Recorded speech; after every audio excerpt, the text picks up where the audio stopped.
Good morning. Please rise and body your spirit.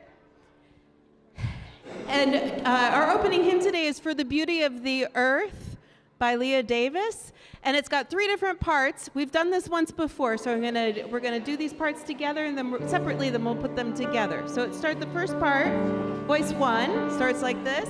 For the beauty of the earth, for the splendor of the skies, for the love which from our birth over and around us lies. We'll do it again. For the beauty of the earth, for the splendor of the skies, for the love which from our birth over and around us lies. Then our second part goes like this. Grateful we praise, grateful we praise, grateful we praise, grateful we praise. And the third part goes like this. Ready? And songs we raise, our hymn of praise. Songs we raise, our hymn of praise. Okay, so we're gonna try to put it all together for like that high part. Voice 3. 1. Ready? Here we go. 3 and go. For the beauty of the earth. 1. For the splendor of the skies. For the love from our earth. Over and around us lies. And we do it again. For the beauty of the earth. For the splendor of the skies. For the love which from our birth over and around us lies. Let's add part 2 if you want to. Grateful we praise, grateful we praise, grateful we praise, grateful we praise. And part 3. Songs we raise, our hymn of praise. Songs we raise, our hymn of praise. Keep going. For the beauty of the earth, for the splendor of the skies, for the love which from our birth over and around us lies. For the beauty of the earth, for the splendor of the skies, for the love which from our birth over and around us lies. Grateful we praise, grateful we praise, grateful we praise, grateful we praise. One more time. For the beauty of the earth, for the splendor of the skies, for the love which from our birth over and around us lies. Please be seated. Thank you.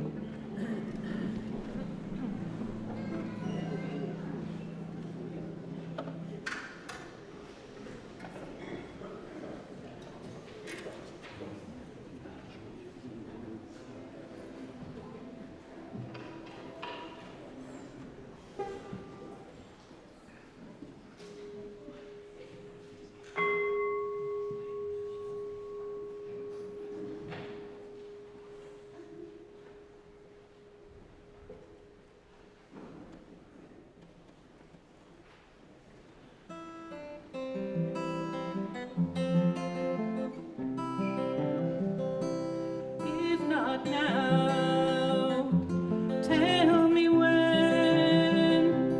If not now, tell me when. We may never see this moment or place in time again. If not now, tell me when. I see sorrow, trouble in this land. I see sorrow, trouble in this land. Although there will be struggle,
will take a change of heart for this to mend. It will take a change of heart for this to mend. But miracles do happen every shining now and then. If not now, if not now, tell me when. If not now, tell me when. If not now, tell me when. They never see this moment or place in time again. If not now, if not now, tell me when. And miracles do happen every shining now and then. If not now, if not now, tell me when.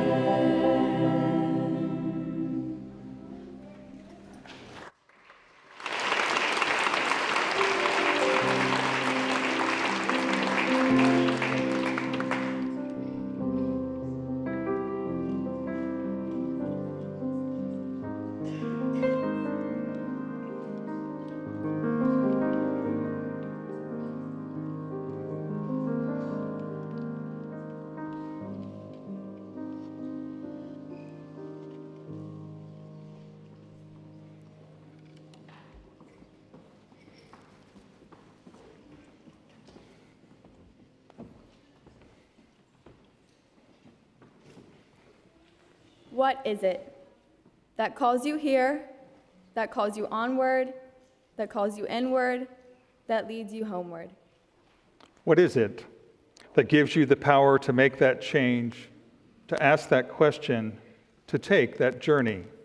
What is it that says you have done well, that asks you to learn more, that brings you to stillness, that holds you up in hard times? It is relationship, the beating heart of our faith. It begins when we share this hour, our truths, this air, our hearts. Come, let us worship. We light our chalice this morning, the symbol of our Unitarian Universalist faith. May it be a flame that helps us remember who we are and who we are called to be together in the world. May it be a beacon that invites us to embody our shared values as we face the challenges of this time. May we be carriers of its light of radical welcome and warmth into wholeness and to liberation and to the one circle of life. Thank you, Cora.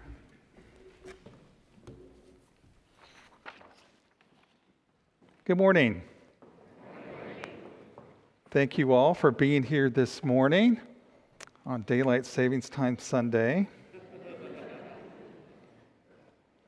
There is coffee after this service if you need it. So welcome to this service of the Eno River Unitarian Universalist Fellowship here in Durham, North Carolina. My name is Reverend Daniel Trallinger, Executive Minister here.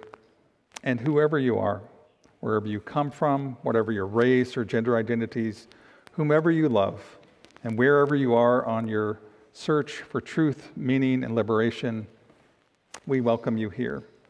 If you're visiting for the first or maybe the second time, we invite you to rise and body your spirit so we may give you a warm welcome.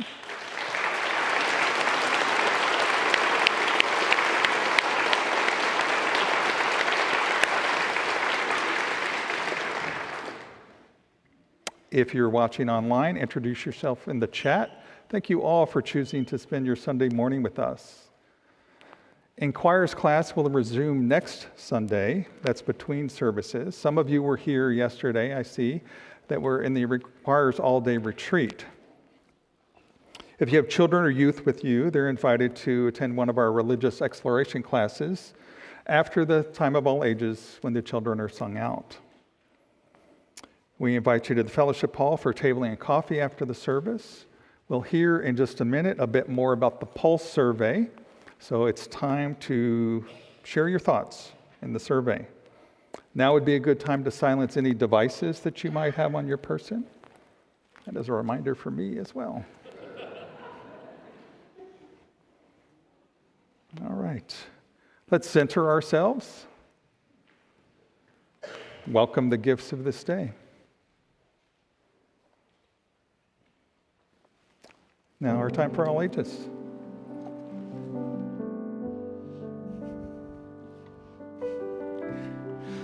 I welcome down our smallest, our mediumest, and even some of our tallest folks for the time for all ages. Reverend Daniel mentioned earlier that there's coffee after the service. For some of us, there was coffee before the service also. And I have a lovely book here. I am wondering, and I really don't know the answer here, how many folks in this room are young folks and are old folks? I know some of this answer. How many of you know who Mary J. Blige is? Okay, this is what I thought. There is a bit of an age gap here. Okay, a bit. There are some younger people who know Mary. Mary J. Blige is a famous singer and songwriter that people my age-ish and older probably know. But she is very good at the singing and very good at the songwriting, and that is an important thing for you to know. She wrote this book about when she was a kid. And I feel like this book's really important. It's called Mary Can. It is important. I will admit to the adults in the room, we chose it a little bit, or I chose it a little bit because, it's Pledge Month. But pardon me. But also, there's a really important message here about what are the things we are capable of dreaming as an individual and as a community. Both as an individual and as a community. What is possible? So, this book is called Mary Can by Mary J. Blige. Hi, I'm Mary. I love a lot of things. I love singing, I love double dutch, and I love cooking with grandma. You know what I don't love, though? This word that I happen to hear a lot. It starts with an N and ends with an O. One more cookie? No. Mismatched shoes? No. Ride a two-wheeler with my new jellies on? Please? You guessed it. No, no, and no. This does not look like it makes her very happy. But nothing beats when people find more words to say the same thing. Like, not yet. Sorry, honey. And the worst of all, you can't.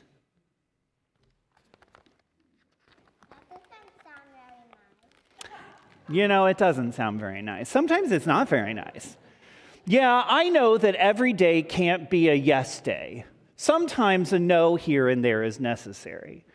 So sometimes you hear you can't, and it is something that wouldn't be safe, and you shouldn't do it. Sometimes it's your parents maybe saying, we need you to go to bed earlier because you need the sleep. Trust me, you may not want to do it, but it is good for you. I stayed up too late the past 2 days, and I am very sleepy because of it. Right. But also sleep's really important. But there are also these things that people tell you can't do when it's like you are not able to do the thing. Like you are not capable of doing it. Do you know what that means? Yeah, like if somebody said, if you could jump rope really well and somebody said, you can't jump rope. And you're like, but I can jump rope. Or if somebody said, you can't read a book. And it's like, well, I can read a book. Or maybe that book is too hard for me right now, but maybe in a year or two I can read the book. It's not, oh, don't cross the street, without looking. It's not that type of stuff. But most of the time, people say no or you can't, like I was saying, because they dream too small. I remember the first time I heard you can't was in Ms. Robinson's class. I showed up bright and early because I was super excited.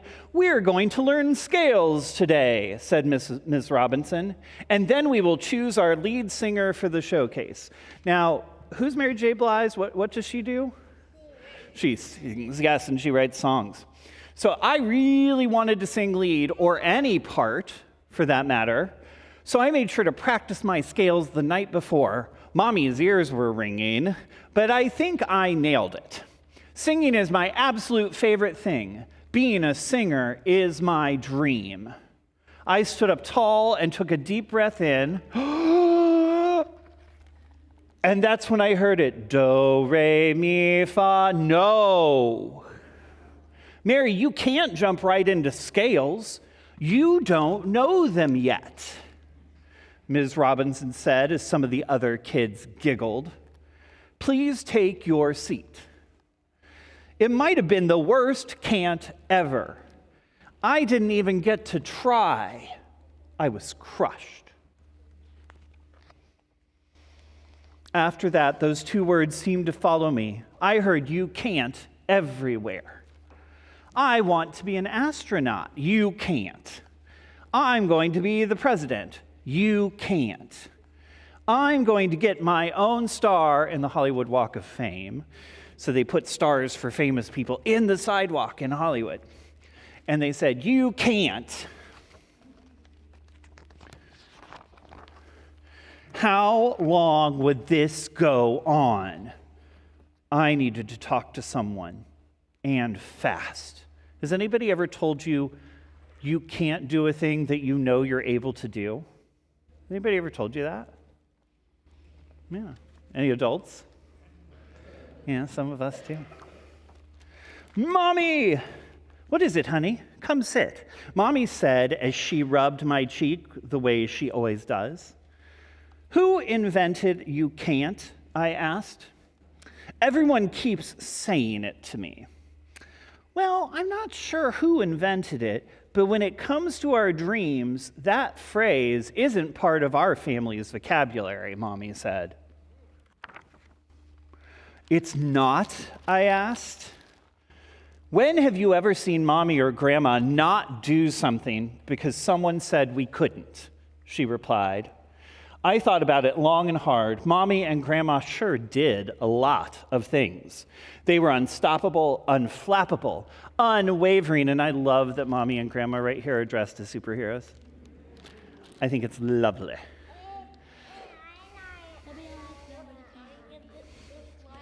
Uh-huh. Yes, yes.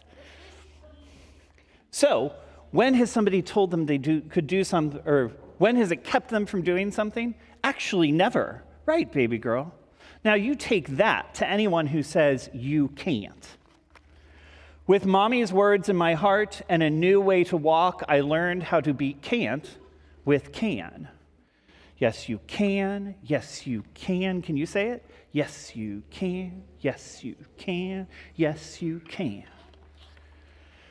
Who can travel to space? Mary can. Who can wear mismatched shoes to the inauguration? Mary can. Who can ride in on a two-wheeler to pose with her shiny star on the Hollywood Walk of Fame? Mary can. And most important, who can work hard, follow their dreams, and do whatever they set their mind to? Mary can. When I finally returned to Ms. Robinson's class, she said we'd be learning scales again. I pulled back, took a deep breath in. I was just about to start the warm-up, but I didn't hear the piano.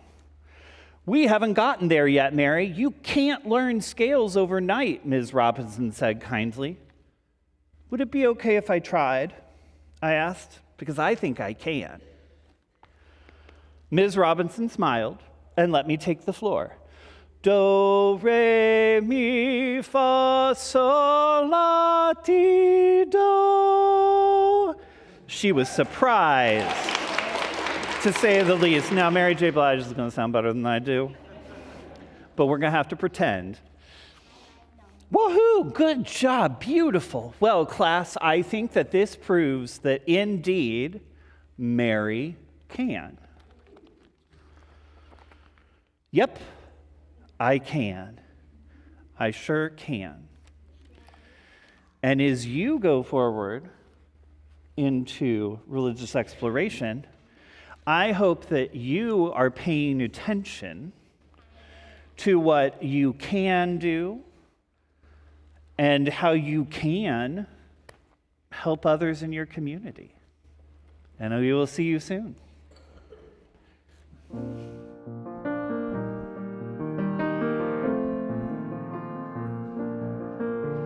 Peace, salam, shalom. Peace, salam, shalom.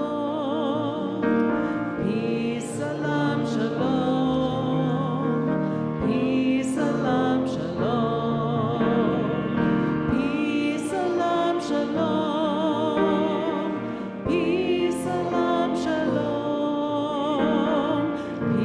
salam, shalom. Peace, salam, shalom. Please take a moment to turn and greet your neighbor, especially if your neighbor is someone you don't know.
Good morning.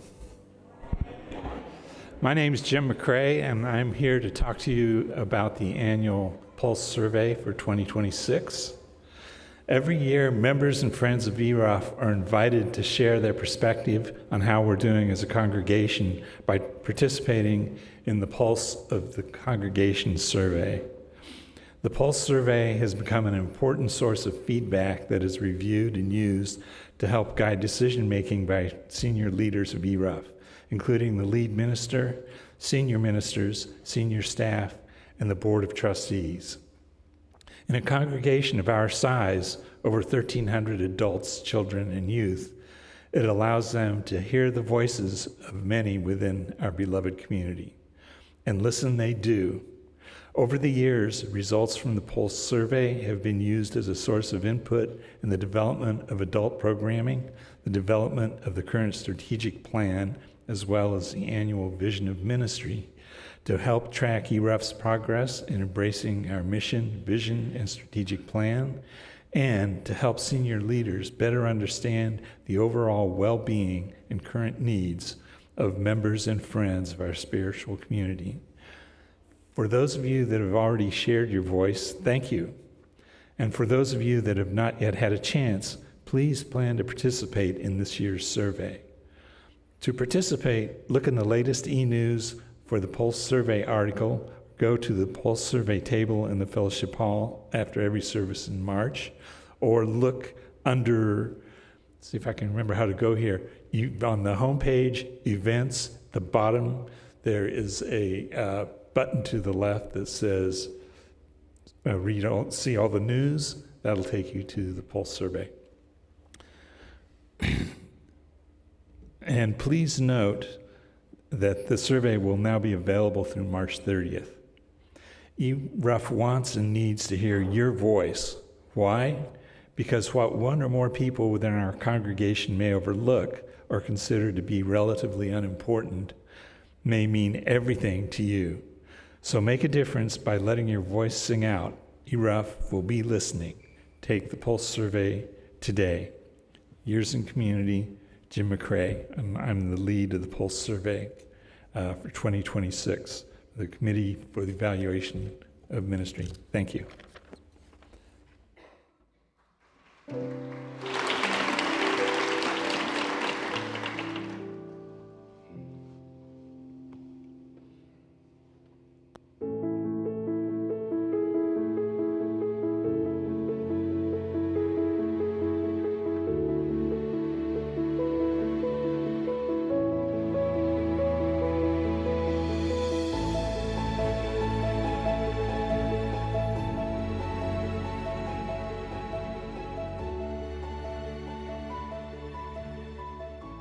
Well, so I'm Stephen Franklin, and I've been coming to ERUUF since 2001 when we first moved to North Carolina. But I didn't become a member until around 2011. We were attending as a family at the Unitarian Universalist congregation in Shelter Rock. And when we moved to North Carolina, we spoke to the RE minister over at Shelter Rock, and he suggested that we come to ERUUF. We primarily came here because of the children, and we wanted our kids to be raised in a faith community. Reverend Kerr had asked me if I wanted to like to be part of the a new multicultural team that she was developing, and that really started my more involvement more actively at ERUUF. I've done First Sunday Conversations. That was through the multicultural team. There are so many different beliefs here, and I don't agree with all of them, but then I've also learned from them. And my interaction with people here have really, really developed my thinking. I've learned things. There are things I didn't believe or I didn't think were true when I was younger, and just by interacting with other people and hearing their ideas, I realized, oh, my mind was changed. And I'm beginning to realize that I really am still learning, and I'm learning from people here. And I've learned that, I'm not always right. This congregation has changed a lot. It has really changed a lot. And I think for the better. It's not that ERUUF is perfect, but no place is perfect, but it's like, it's evolving. And I care about the people here. There are people who I really care about, and sometimes when people move away, it's very, very painful because, there's a place in your heart, in my heart, and when they leave, it's sad. Sometimes they leave because they move away. Some people have died, and I've been profoundly affected by that. People who have passed away, who meant a lot to me. The sadness is replaced by the comfort that they were in my life, and they changed me. What's possible at ERUUF is growth, and the thing is that if like I said, that not everything is perfect, but nothing is perfect. The thing is that if you come across some kind of adversity or disappointment, or you get annoyed, I say be patient. That's the key thing. Be patient with ERUUF. Be patient with yourself. And be open, and listen. That's one thing I really learned here at ERUUF, is listening. Don't talk, just listen to when someone speaks, and even if you disagree with them, listen. Just listen. And if you listen, your mind might be changed. Kwanzaa. I was really surprised at Kwanzaa because I originally did not, I always thought of Kwanzaa as being, in a sense, like a made-up holiday, in a sense. That's one of the things I changed my mind. I saw it in a different way from being at ERUUF. The cooking, I like being involved with the cooking and making the meal, and the interaction of people, and all these things have really, really changed me. They have had a profound effect on me, and I'm terrible at names. I can't remember people's names, but I see their faces, and I will see you again, seeing people and listening to them, and that's the one thing. I mean, just listen to what they say, listen to their stories.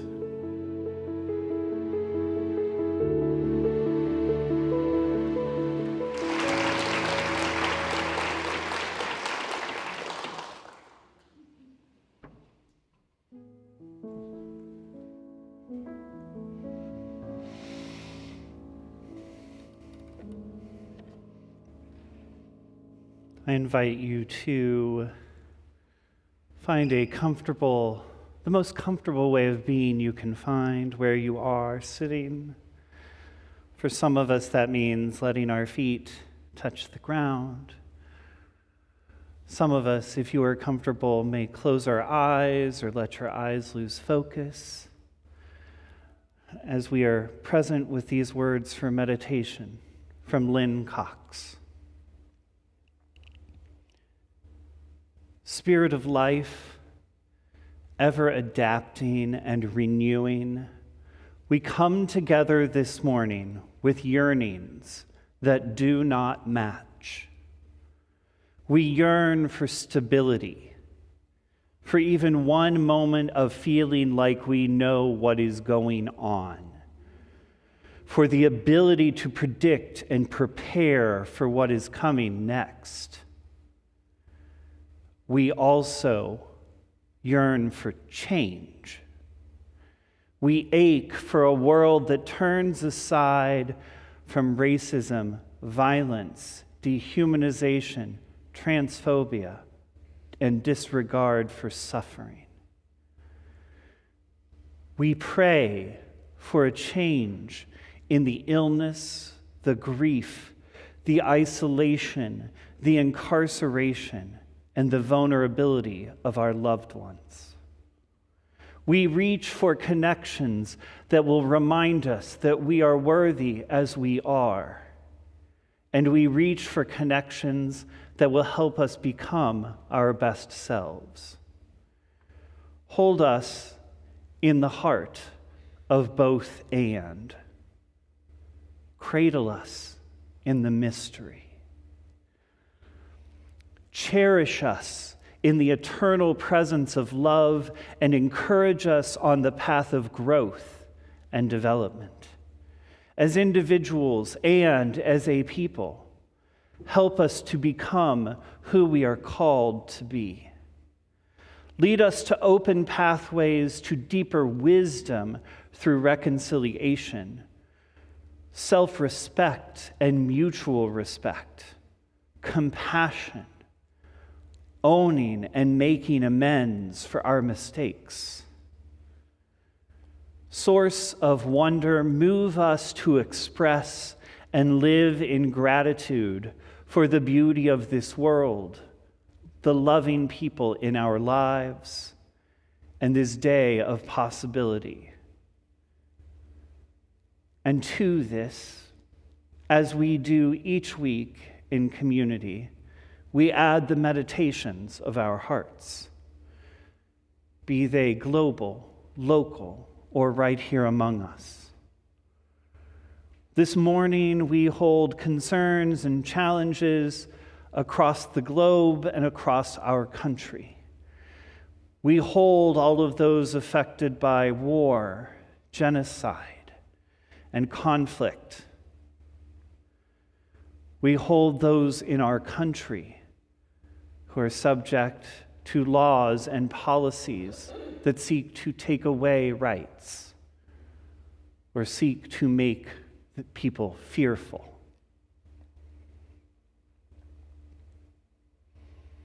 In our personal community here at ERUUF, we hold Lisa Rhodes in grief as she grieves the death of her cousin, Pat Athey, who died at age 68 from a glioblastoma. We hold Lisa and her family in that grief. Let us now take a breath together as we hold these concerns amidst all those concerns that remain unspoken.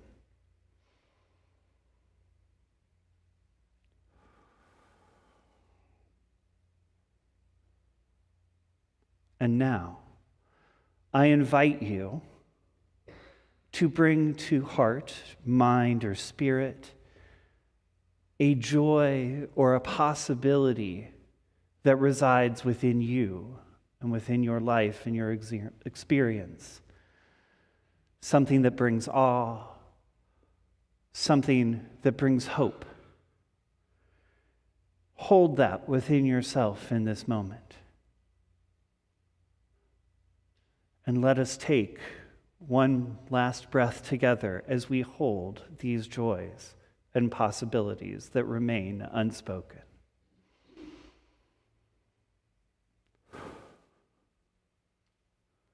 May we continue to share warmth and kindness throughout these moments on the journey. Amen, and blessed be.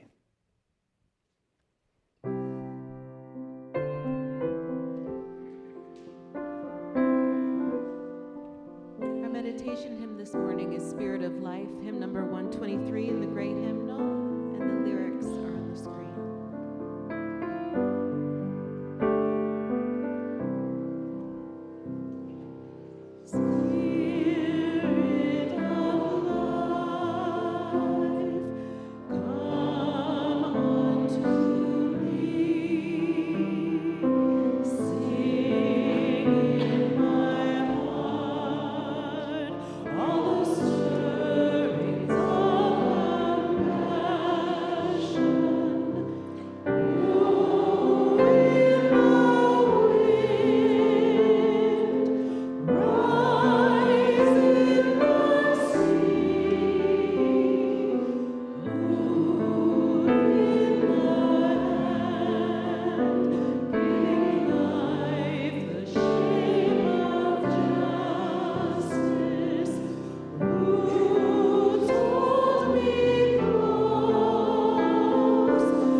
This morning, I invite you to reflect back on what drew you to this fellowship for the first time.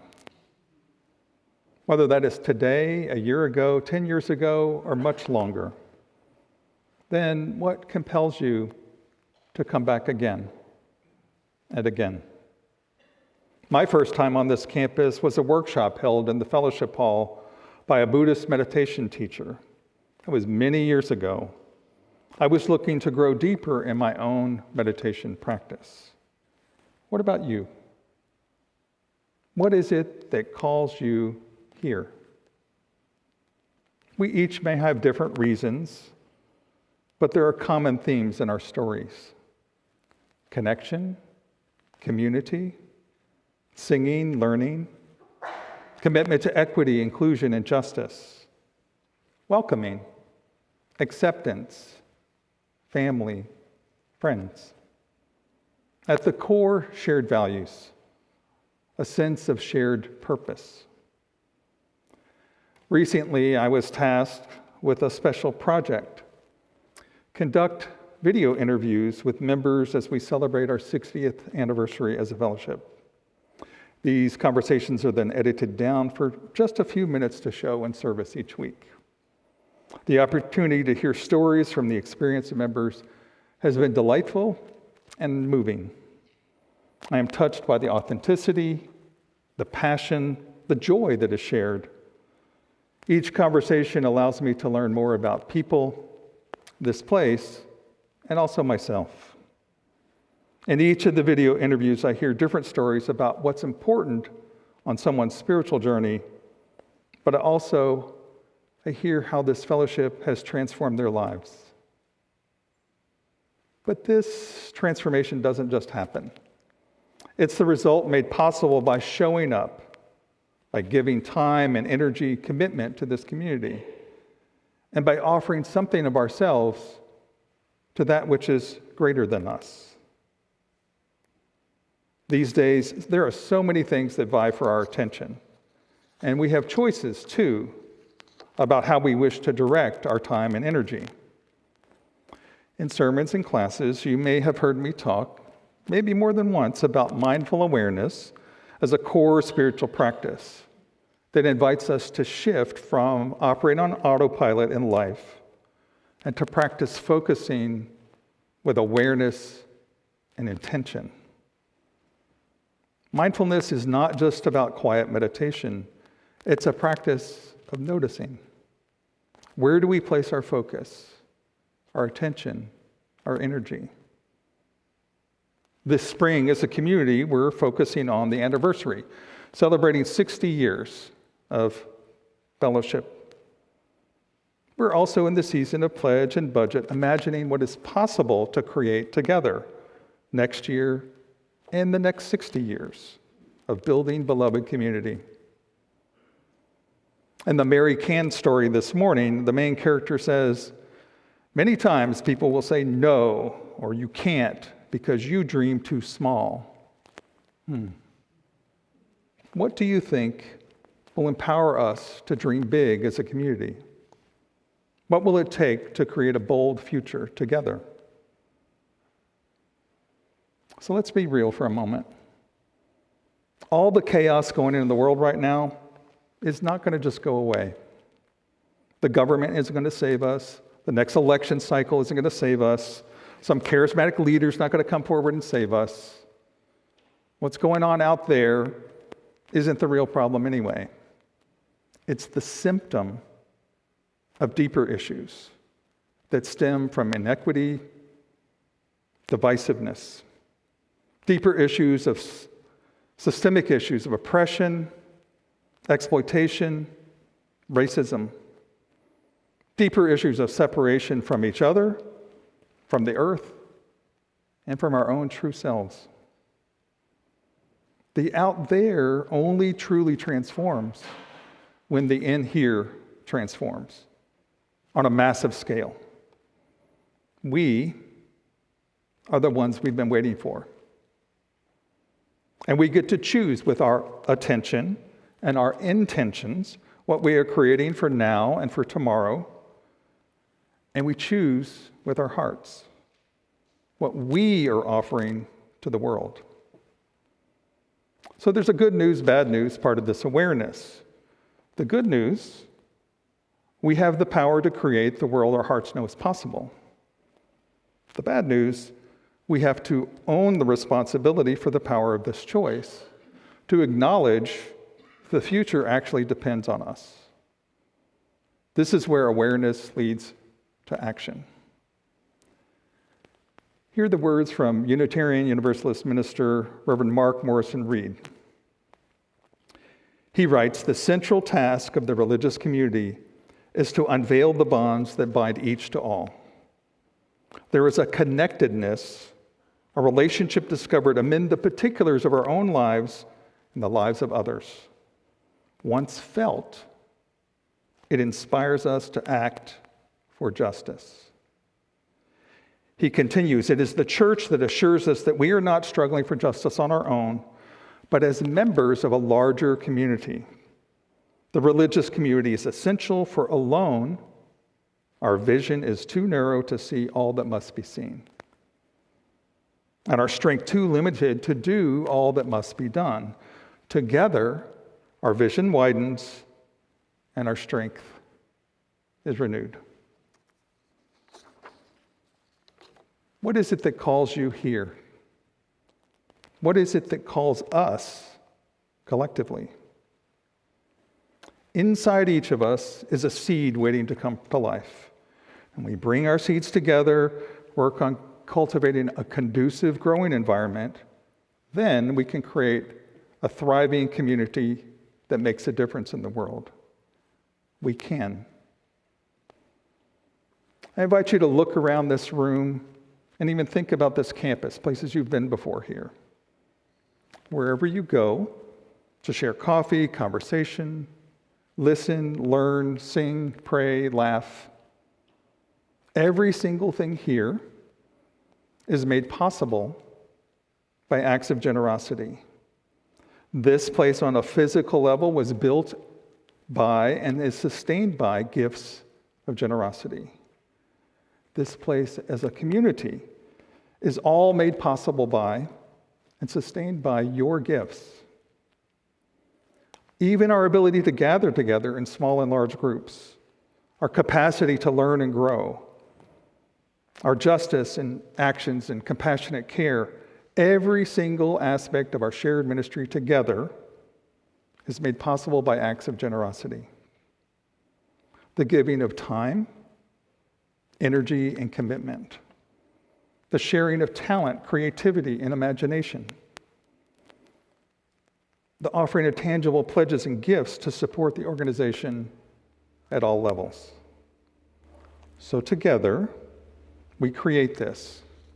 We choose, we take action, and we own the responsibility to make this place welcoming and a place of belonging. A place where we are committed to transforming lives. So are you with me so far?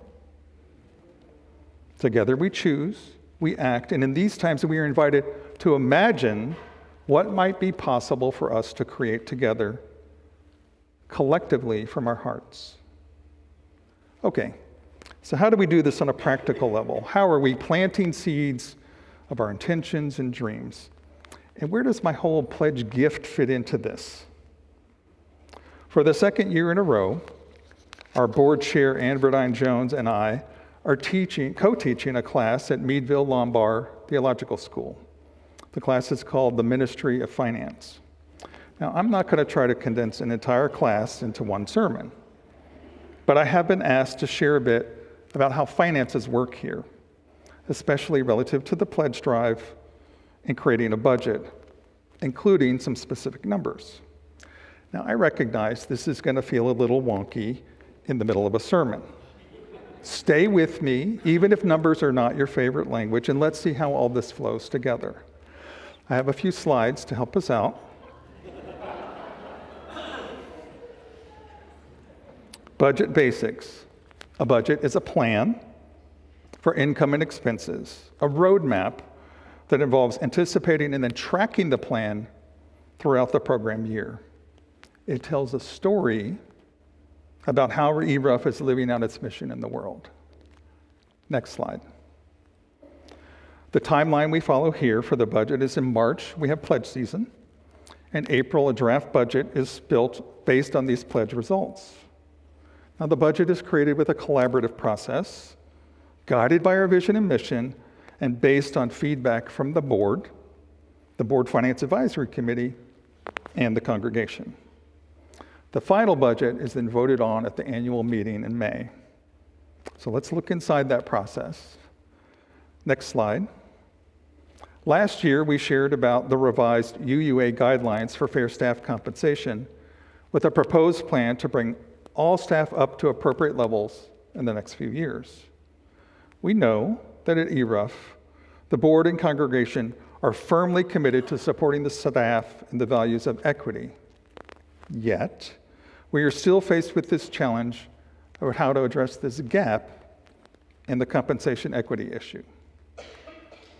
So as we move into some numbers and greater details, these figures can best be understood by knowing the context of our overall financial situation.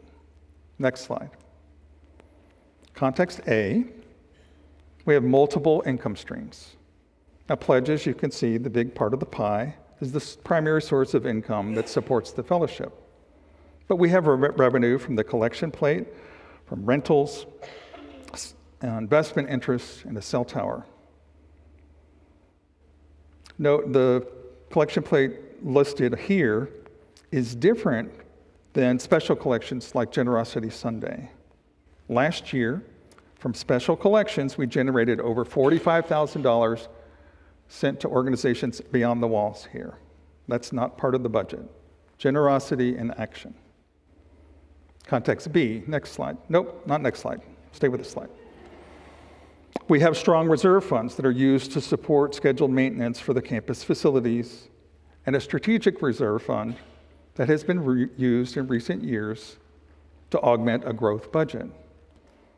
Planned reserve fund use is a practice that is adopted by many congregations, large and small, to support the operating budget. Context C. While our membership is growing, we'll hear more about that in a second, the total budget for the membership size of our congregation is lower than similarly sized congregations within the UUA. In other words, we have an undersized budget. In context D, inflation affects all of us. It definitely impacts budget planning. So, you ready for some numbers? Next slide. Thank you. To bring all staff into equity levels, along with a strategic increase of hours with a few positions, would require an additional $100,000. Meeting the needs of increasing program budgets would require an additional $30,000. This then means we would need an additional 15% from existing individual pledge levels. We welcome any increases or new pledges you feel inspired to give. If you look at the articles on the website, on the pledge page, you will see an aspirational goal of $1.1 billion. Remember, we have multiple income streams, so the total budget would actually be higher than this. Next slide. Why? Why this aspirational goal? We're seeking to meet the emerging needs of a growing congregation. Program and shared ministry growth, increased staffing needs, fair compensation, inflation and cost of doing business, especially with insurance, utilities, and technology. Okay, well, let's take a breath. Big numbers. Remember layers of context, multiple streams of income, solid reserve funds, growth trends, overall financial health. Next slide. Last year, our pledge total was $960,000, the highest ever at ERUUF. Tremendous. Which is about 12% higher than the year before. So for both last year and this year, many thanks to our Pledge Drive co-chairs. 3 years of pledge and budget growth. Positive sign. How much can we grow in a given year? With members, with pledges. Let's see. Now, we recognize it may take a few years for us to reach the goal of getting all staff on the UU equity compensation chart, which is okay. But one footnote. The challenge is that equity chart is not static. With inflation, we're chasing a moving goalpost. So I invite you to take in all this information, just let it settle. If you have specific questions, feel free to reach out to Reverend Jacqueline or myself. Let's go to the next slide. Some good news. Our recent membership total is 805 members, highest ever at ERUUF. Let that sink in. 805 members.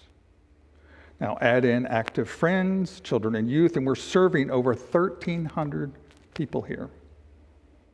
Our budget is growing, our membership is growing, but The budget's not quite growing at the pace of keeping up with our number of people served growth. We're also growing in complexity of our internal systems and technology. This complexity for an organization this size requires paid staff to manage the bulk of these operational processes. In addition, we're growing in our capacity to live out our values, our capacity to be radically welcoming, our capacity to live into our ongoing commitment to racial equity and inclusion. Yet, growing is more than just numbers, complexity, and capacity. It also involves growing in our spiritual depth and the search for truth, meaning, and liberation. And this is the part of the work that ministers love, learning and growing together. Yet, we also have to tend to the practical side of congregational life: numbers, finances, policies, and project management. But remember, this is not just a large nonprofit organization that wants to make a difference in the world. We are a covenantal community. And as such, there's several different ways to picture a budget. Let's go to the next slide. This is a line item budget. You're not expected to read the details of this. This is what we see at the annual meeting, the expenses and incomes of the proposed budget for the given year. At that meeting, it's accompanied by a narrative summary. Next slide. That same information could be pictured as a program budget and a pie chart to show expense lines, including staffing costs allocated across major program areas like worship, justice, and so on. There's something about each of these budget pictures that has value: line item, narrative, pie chart. But there's also something missing. At the end of the day, a budget is not really about numbers. It's about people. What it takes and who it takes for empowering the work of shared ministry. So this comes back to the question of, what is it that calls you here? Next slide. On the practical level, when we offer our pledges and gifts to grow what is possible for the congregation, this sustains and allows us to live into our mission. But there is another gift that sustains this fellowship, and in some ways, it's the most important gift of all. Your presence. Here in this room on Sunday, online, I see you on YouTube. Or your presence in a classroom, covenant group, teaching RE, singing in the choir, making coffee for fellowship hour, tending to the gardens, serving as visitor hosts, greeters, care team, card writers, board members, and so much more. Your presence, your participation in so many different ways is what creates and sustains this community. This fellowship is not this campus, it's not the sanctuary, it's the people, the relationships, living in covenant together. This is what creates a vibrant and thriving community, and what makes planting seeds and creating from our hearts possible. This is what's missing from the other pictures of the budget, because ultimately the budget is people. It's one way of communicating how we will connect, share, serve, and love. Another way is by showing up and offering the gift of your presence. This is the gift the world needs right now more than ever. Listen again from our opening words by Monica Jacobson Tennyson. What is it that calls you here, that calls you onward, that calls you inward, that leads you homeward? It is relationship, the beating heart of our faith. It begins when we share this hour, our truths, this air, our hearts. Together, we can create beloved community for the next 60 years. May it be so.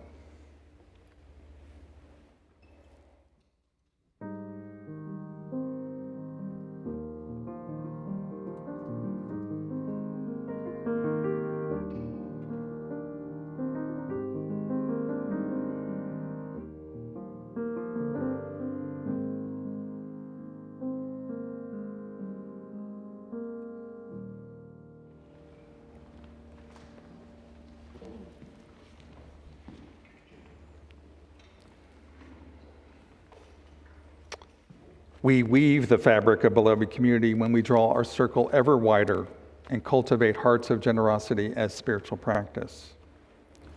As this is pledge season, you will see a pledge card in your pews. You can fill this out and turn it in the pledge pouch or in the office, or point your QR code there to pledge online. As the greeters come forward to pass the collection pouches, place your offering in there or point your device at the QR code on the screen, which will lead you to our giving portal. Thank you.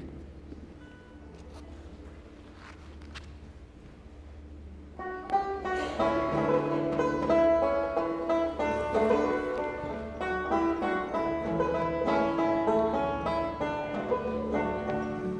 will bend and I will sway. I will fight to stand astray. Troubled winds blow my way. I won't break. I will love and I will love. I will give. That's the life I'm dreaming of. I won't give up. My head's been blown round and round, and the world keeps trying to bring me down. I want to take you to the joy parade. I ain't going on this happy train. I will stumble, I will crawl, bang my head against these walls. In the end, I'll have it all, but I'll stand tall.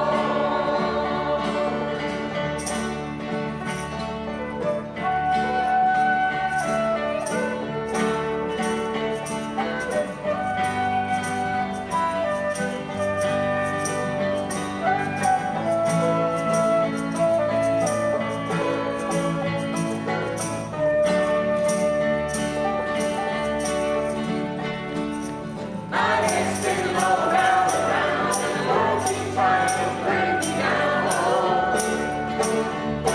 I want to take you to the joy parade, ain't jumping off of this happy train.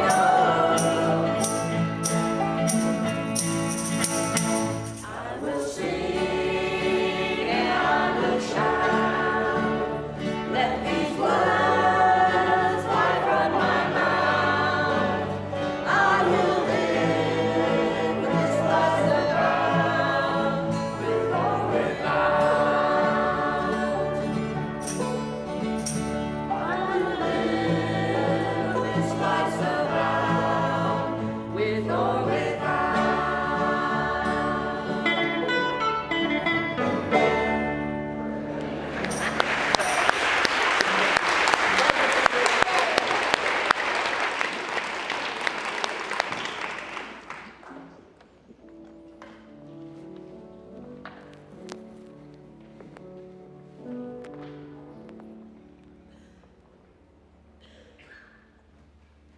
We give thanks for the many gifts that support our thriving community. And we also give thanks for the gift of music. Thank you, River Folk. Wendy will now lead us in our closing hymn. Please rise in body or spirit and join me in singing Blue Boat Home, hymn 1064 in the Teal Hymnal, and the lyrics are on the screen.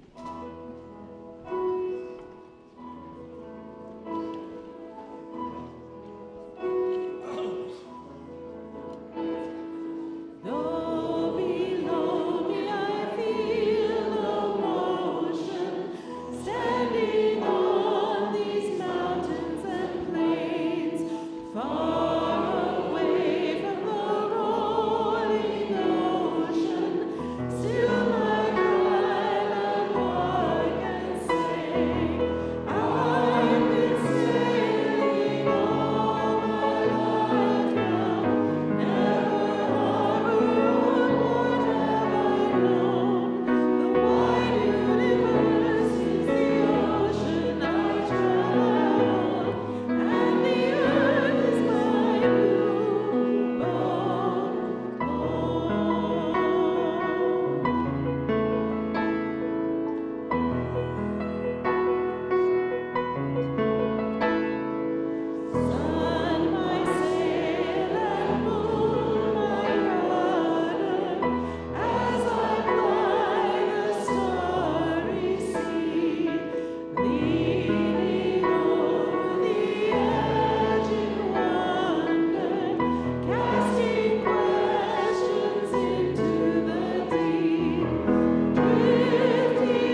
Our closing words come from Laura Stevens. We may pay attention, but it returns on its investment. What we attend grows. What we focus on clarifies. Who we hold in our hearts is comforted. Our minds are the mind of the universe. Our attention connects us to one another and to all that is. Go in peace. Go in love.